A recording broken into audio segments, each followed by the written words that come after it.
Carrying angle of the elbow. ये एक ऐसा टॉपिक है कि जो बहुत सारे लोगों के लिए बहुत इंपॉर्टेंट है। जैसे कि जो लोग आर्मी या पुलिस की भर्ती में जाना चाहते हैं, या छोटे बच्चे जिनको बचपन में कोई चोट लग गई जिससे उनकी एल्बो टेढ़ी हो गई है, तो पेरेंट्स का बहुत कंसर्न रहता है।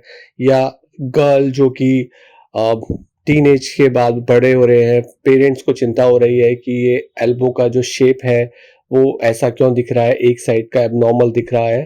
तो इसीलिए इस सब्जेक्ट को समझना बहुत इंपॉर्टेंट है। इस पे हम ये समझते हैं कि सबसे पहले कैरिंग एंगल हम इसलिए बोलते हैं कि जब हम कोई सामान अपने हाथ में कैरी करके चलते हैं, तो इस एंगल की वजह से हमारा एल्बो वाला पार्ट हिप जॉइंट से, हिप के आसपास के एरिया से टकराता नहीं है। तो ये जो एंगल है ये हमें सामान को कैरी करने में हेल्प करता है। तो इसका एक क्लिनिकल सिग्निफिकेंस ये होता है कि अगर ये एबनॉर्मल से बहुत ज़्यादा बिगड़ा हुआ है, तब हमें इसमें एक सर्जिकल ट्रीटमेंट करने की ज़रूरत पड़ती है। तो पहले समझते हैं कि एग्जैक्ट एंगल 3 तरीके के होते हैं।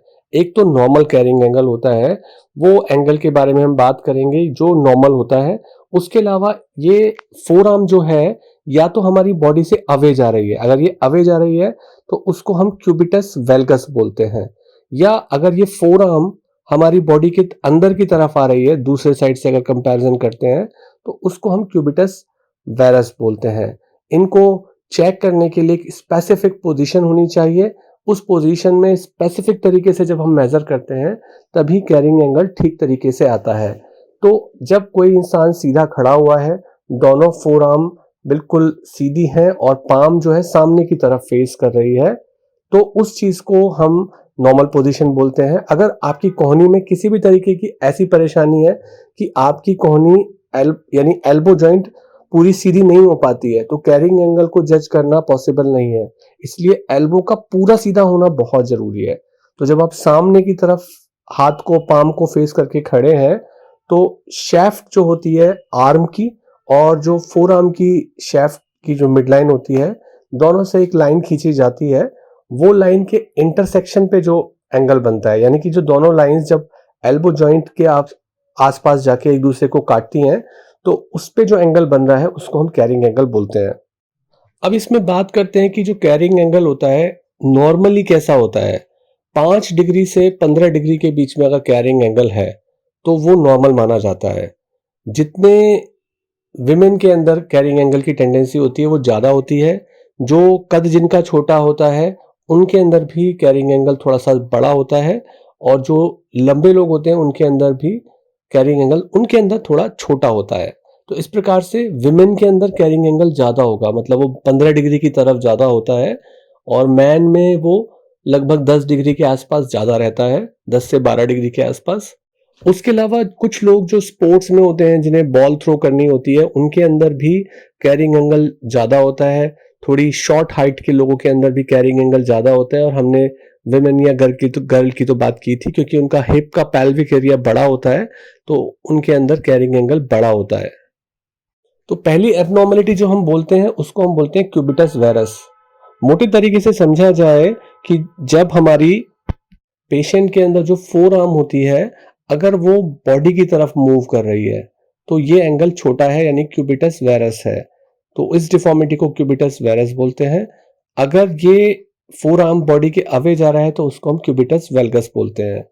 यानी 5 डिग्री से भी कम का एंगल है तो वो वेरस की तरफ जाता है। हालांकि बिल्कुल स्ट्रेट एल्बो को क्यूबिटस रेक्टस बोलते हैं। तो अगर वो माइनस में जा रहा है एंगल, तब हम उसको क्यूबिटस वेरस बोल रहे हैं, और 15 डिग्री से ऊपर की तरफ जा रहा है तो क्यूबिटस वेल्गस बोलते हैं।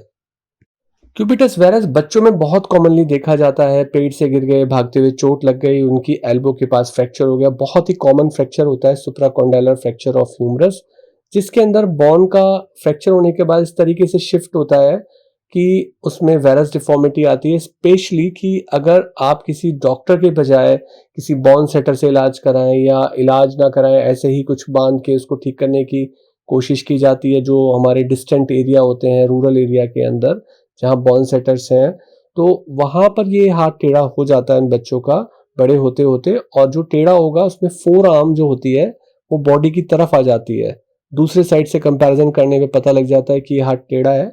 इसको बड़ी काम भाषा में गन स्टॉक डिफॉर्मिटी बोला जाता है। जो पुरानी गन्स होती थी उनके स्टॉक से इसकी शेप उसके जैसी मिलती-जुलती लगती है। तो ये बहुत ही कॉमन कंसर्न होता है पेरेंट का कि बच्चे का हाथ टेढ़ा हो गया है। क्योंकि गन स्टॉक डिफॉर्मिटी या क्यूबिटस वेरस एक बॉनी डिफॉर्मिटी है।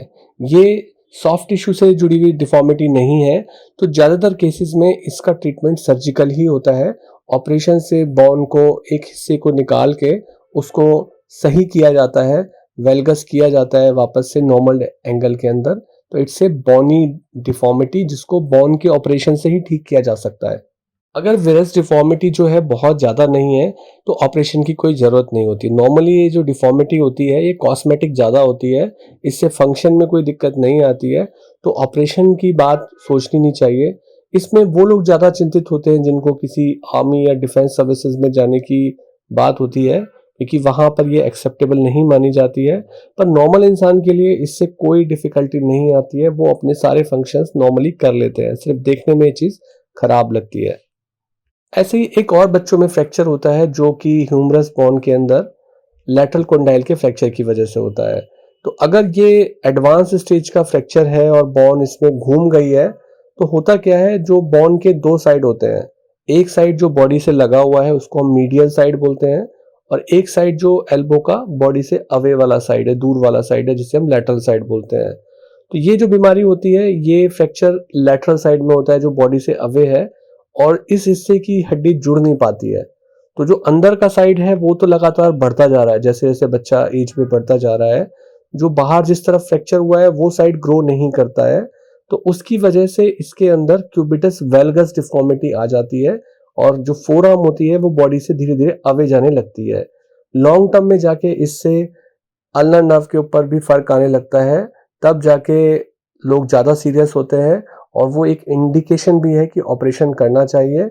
ऑपरेशन तो जब पता चले तो ये एक फ्रैक्चर ऐसा है जिसके अंदर सर्जरी करनी ही चाहिए, क्योंकि जब तक आप ठीक पोजीशन में उसको जाके जोड़ेंगे नहीं, एल्बो ऐसे ही डिस्प्रोपोर्शनेटली ग्रो करती जाएगी और क्यूबिटस वैल्गस का एंगल बढ़ेगा और एक डिफॉर्मिटी बनी रहेगी।